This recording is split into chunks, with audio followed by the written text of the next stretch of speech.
Good morning, good afternoon, good evening, whatever time you happen to be watching this. I hope you're having a wonderful day. I've loved comics and myths since I was a little kid. I bought my first book of Greek myths when I was in the third grade.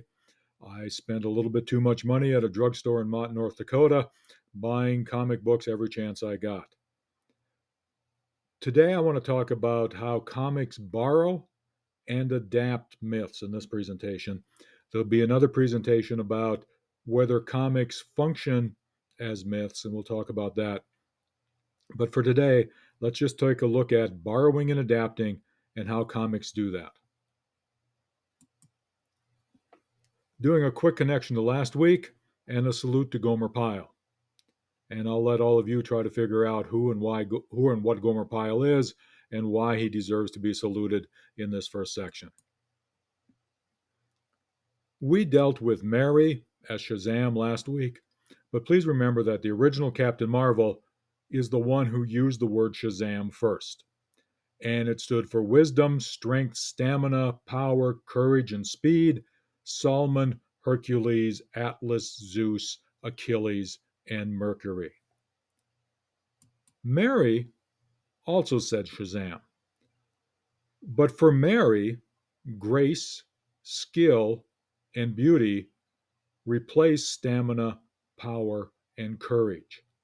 And so you have Selena, who was the Greek moon goddess, Hippolyta, queen of the Amazons, that name you should know.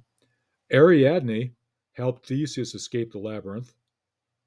Zephyrus, who to the best of my knowledge was always male, is fleetness, which is speed.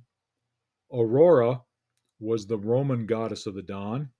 And Minerva was the Roman goddess of wisdom, the equivalent of Athena. Shazam, and again, all the author of the book and the artist of the book and the letterer of the book do is give you the Shazam and give you the deity's name or the character's name and the quality. They assume everybody knows who all of these characters are. However, when you go to Black Adam, he has the same qualities as Captain Marvel. He is using Egyptian gods. After Hawkman opened up the Egyptian pantheon for use in comics, but before Moon Knight developed the Egyptian gods in his comics. You will notice, however, that knowledge of the Greek and Roman deities and knowledge of the biblical Solomon are assumed. However, the Egyptians get explained. The supporter of the sky, the equivalent of Atlas, gets explained here. No need to explain Atlas. The Egyptian Hercules, we're told who he is, and in fact, Hercules is the explanation for the strength. And on down. We don't need to know that Zeus was king of the gods in ancient Greece, but Ammon, we're told he is. We know that Minerva and Solomon are wise. Here we have to explain who the god of wisdom is. All the way through, the book here has to explain the Egyptians. And I think it's important to understand that when we read, we seem to know much more about the Egyptian, or excuse me, about the Norse and the Greek as we're going through the books for this week than we do about any Egyptian deities. I want to talk a bit about general adaptation or adoption of names, plots, and characters. What Shazam did is just toss out the name and toss out a quality. I think Marvel does a great job with Medusa. The mythological Medusa had snakes for hair. She had a look that turned people to stone.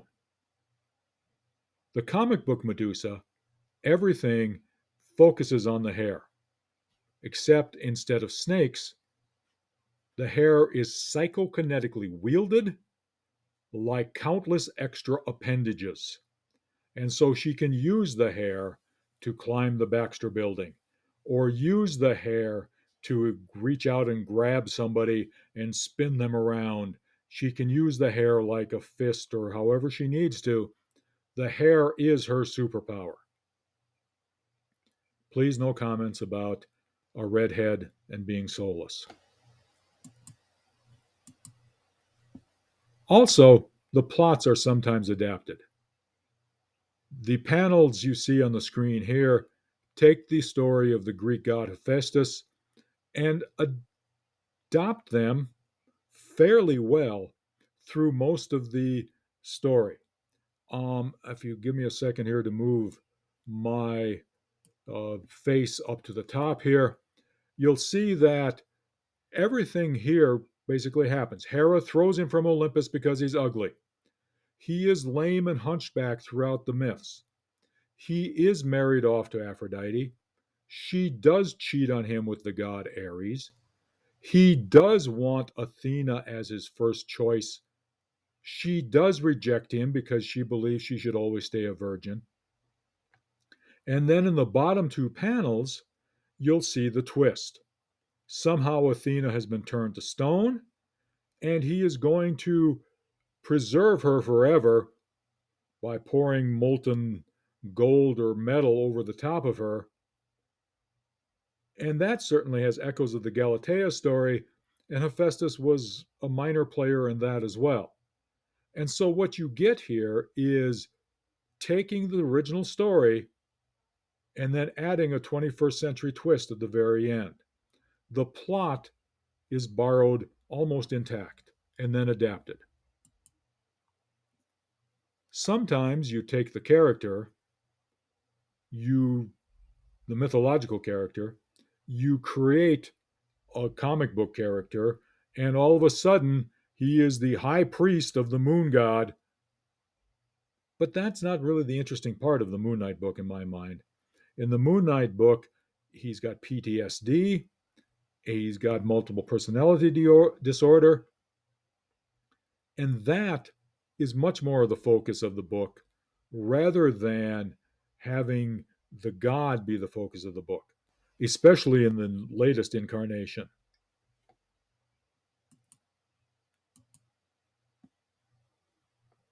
At other times, we appropriate the characters out of whole cloth. The character on the right, Gilgamesh, the one with the horned helmet, was an ancient Sumerian hero. In his epic, he was two-thirds god, one-third man. I think it's important to point out that his epic is perhaps the oldest surviving Western epic.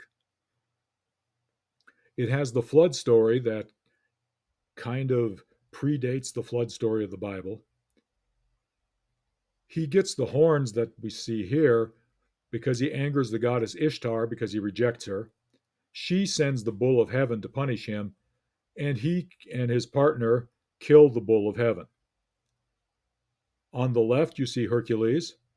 Hercules is a Greek demigod with amazing strength, and whether it's this book of Hercules or the incredible Hercules that we'll reference a little bit later, either way, the story of Hercules is pretty much preserved, or the characteristics of Hercules are pretty much preserved here. He's big, he's strong, he's equal to the gods because of his strength. However, in the myths, Heracles, or Hercules, is often seen with the lion skin. There's no lion skin here. He is seen with Hydra blood tipped arrows. They're not here. He is seen with an olive wood club, his first weapon. That's not here. And so we take the characters, we assume the knowledge of the story, or we provide the backstory from the myth, and then they are appropriated and updated for the late 20th century or early 21st century. In the case of Hercules, or Heracles and Gilgamesh, we add a few twists. They are seen as anachronistic. We sort of have some meta commentary. In the book, people come up to them and explain that you can't be a hero, you don't have a costume. In this book, Hercules uses guns. In this book, Gilgamesh is out of shape. One of the big conflicts in the book is a conflict between the old gods, Hercules and Gilgamesh, and the new religion, technology. And in the scene you see here, they're ordering ramen and they need delivery. Also in the scene you see here, one of my favorite scenes in the book, you'll see the sugar frosted flakes, or at least you'll see Tony and a tiger to make you think of sugar frosted flakes in the empty box. And nothing says old and out of shape and anachronistic than an empty box of sugar frosted flakes. Now I want to talk about names, plots, and characters in this week's reading, and I want to talk about inversions. And I think inversions are nothing new. And I'm using the term the same way I would have used the term in Grapes of Wrath, and how Grapes of Wrath uses the story of the Jodes and their trip to California during the Dust Bowl and the Israelites leaving Egypt and going to the Promised Land. It basically turns everything upside down and it puts everything in sort of reverse order. Some things happen in this week's reading that just kind of turn everything upside down. Let's take a look at the centaurs. You see the beheaded horse, and you see the arm and head come out of the horse to create the centaur. When I see a beheaded horse, I'm old. The first thing I think of is The Godfather and the beheaded horse.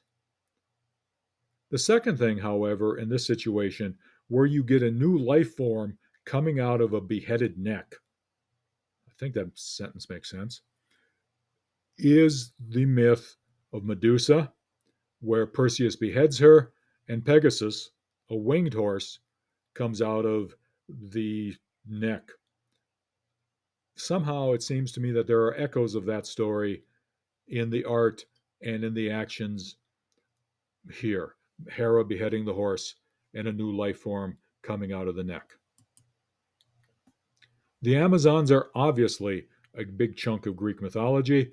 They were famous warriors in Greek myth, and Diana, Wonder Woman, is an Amazon, and she is again a great warrior in these stories, even though she's not wearing what would be traditional Amazon warrior apparel. Quick update on the Amazons. As I said, they were female warriors. Hippolyta, the queen here, is the queen who was killed during one of Hercules' labors. He was sent to get this belt, this girdle that was sacred, and she was killed during those labors. She is the queen here. They also appear in the Theseus myths, where Theseus abducts another Amazon queen. They also appear in the War at Troy, where Achilles kills an Amazon queen and then kills Greek soldiers who speak ill of her and suggest desecrating the body. The art here, I think, is pretty good. I enjoy the art, and I'm going to move myself over here and see if I can stay out of the way. The art, I think, is great. If you look at Hermes, in myth, he is seen with a winged helmet and winged sandals. Here, he's seen with birds' feet, wings coming out of those birds' feet. But I think it might be my reading too much into it, but the messenger god, the god who delivers, is wearing a brown UPS uniform.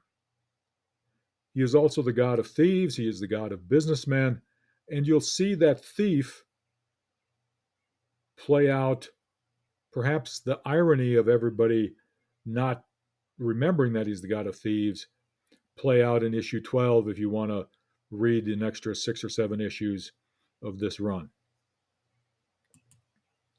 Hera. In Greek mythology, the peacock was sacred. You see that throughout this, and you see her here in this panel wearing the peacock cloak made of peacock feathers. In Greek myth, she was certainly vindictive against the women Zeus cheated with.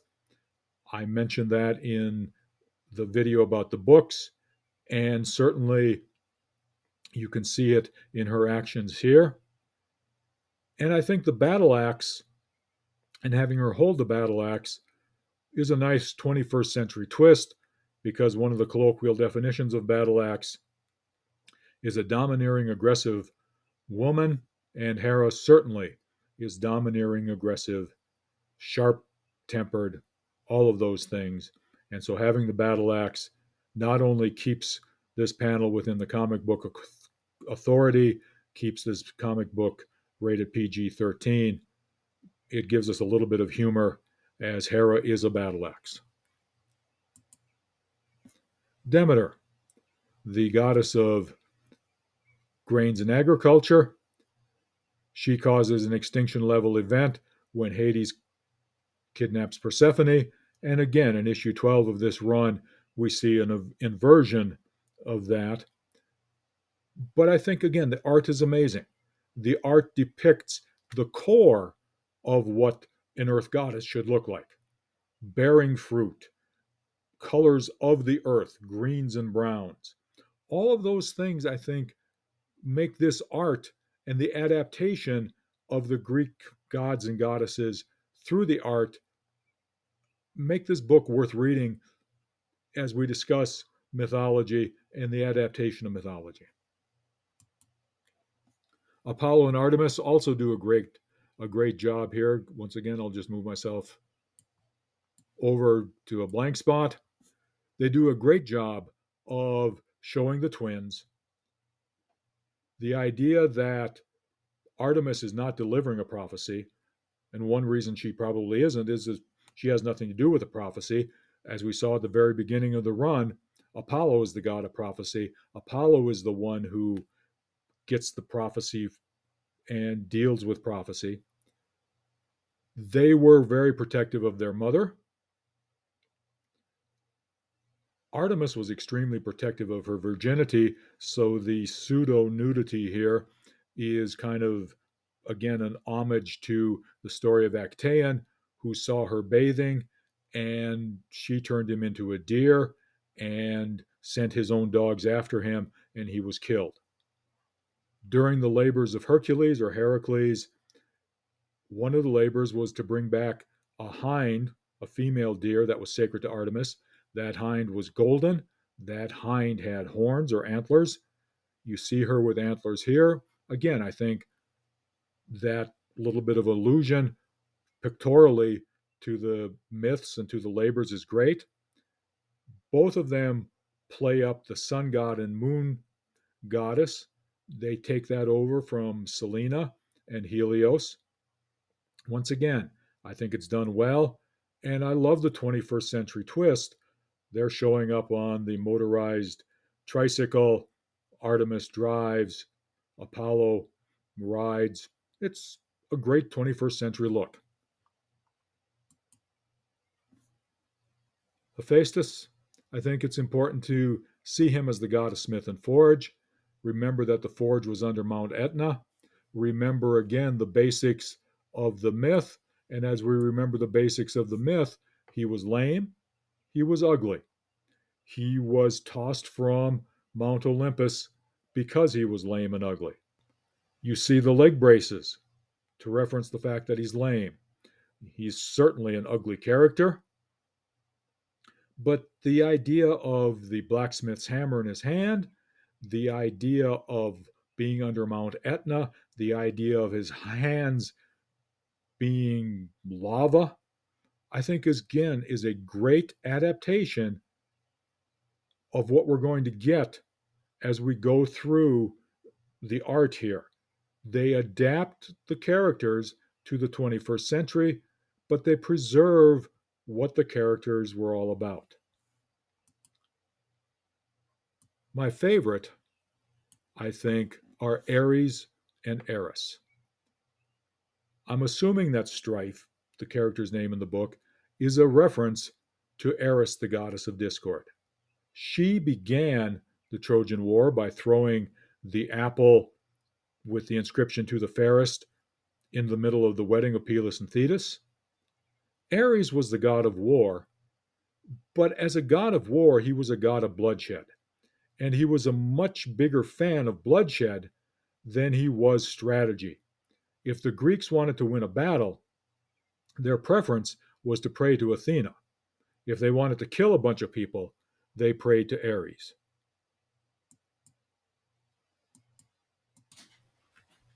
Moving on to Thor. What you see on screen is the traditional depiction of Thor: red hair, red beard, driving a goat drawn chariot, and bringing the thunder and lightning with him. In the myth, Thor was a hard drinking god. And in fact, one of the explanatory myths has Thor causing tides by drinking down the sea level.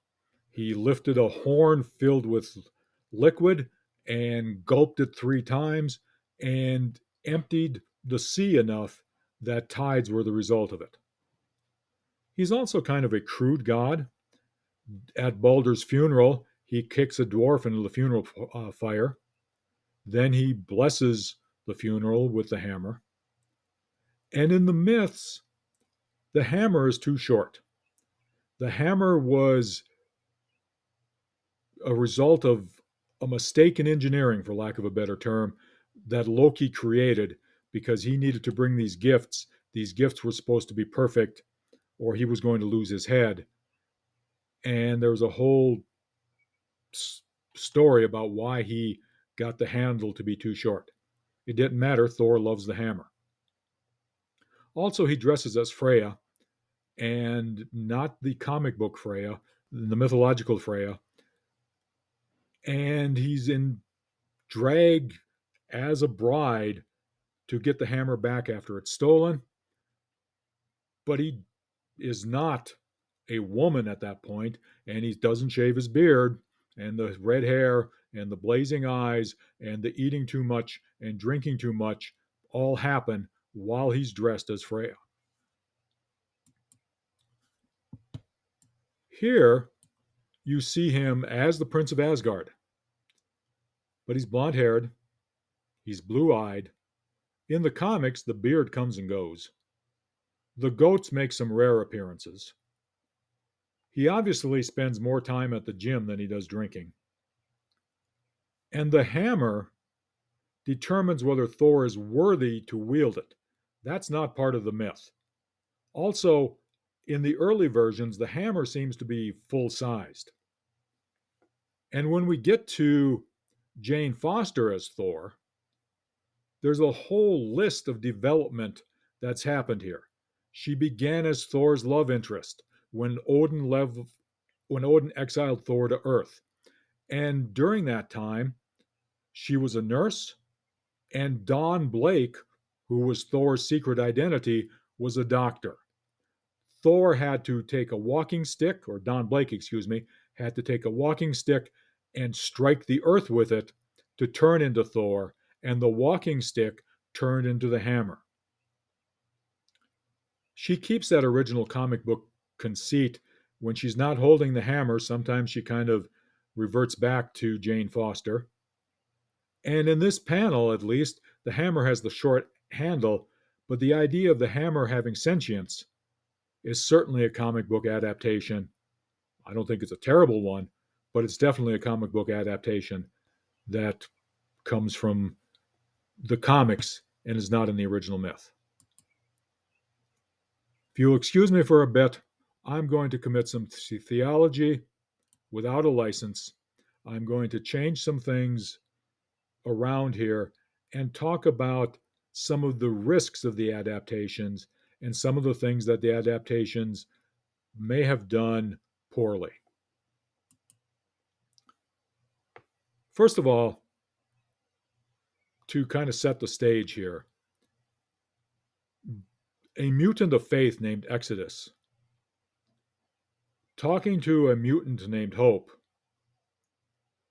mentions that a Nazarene mutant inspired a church by raising folks from the dead.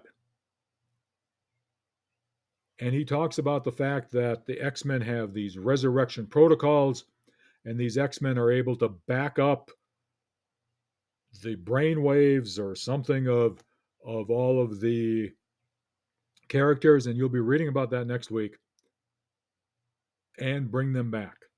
Hope talks about there's no need to get religious. But if you're going to start throwing the idea that Jesus was a mutant, you're obviously getting a bit religious. And the X-Men seem to double down on the religious references. I think at least they're doubling down. Perhaps this is only a Da Vinci homage to some sort of painting. Perhaps this is a let's make a cover people will hate by. Or perhaps we're going to play off that the mutants are like the Nazarene mutant of old. We'll just kind of leave that up to your discretion here. One of the things, though, I think, and this is not about the adaptations being right or wrong, but one of the things I think we need to look at here is the idea that neo paganism and the Greek gods are gaining popularity on TikTok. This is from the last 6 months or so. And the idea is that there are several thousand people who still worship the Greek gods in Greece, up to 60,000 in the United Kingdom, and up to 1.5 million in the United States. So when we're adapting and adopting myths, if people are angry about Jesus being a mutant or art depicting Jesus at the Last Supper being adapted to be a comic book cover, do they feel the same way when the gods are still being worshipped by millions of people? And the Norse religion is also still active. This again is from the last 6 to 8 months. Iceland might be a super secular society, but 1.3% of its population are Aesir believers, worshiping Thor, worshiping Odin. And I think it's important here to take a look at our comics playing a little too fast and a little too loose with the rules as they depict the Greek gods or the Norse gods or any other gods. And I think it's a question that I'm going to allow you guys to deal with in the essay or daily writing portions of this week's assignments.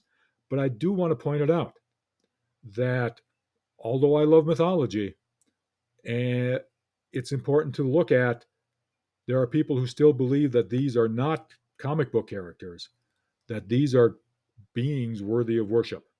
And if we're going to be angry about Jesus being reduced to a mutant, should we be so happy to see the Greek gods or the Norse gods turned into comic book characters and seeing what they actually were in the myths, twisted into something that the myths don't necessarily recognize? I'll wrap this one up. I've got one more about comics as myth, and I'll try to deal with all of this as completely as I can. Hope everybody has a good week, and we'll talk to you next week.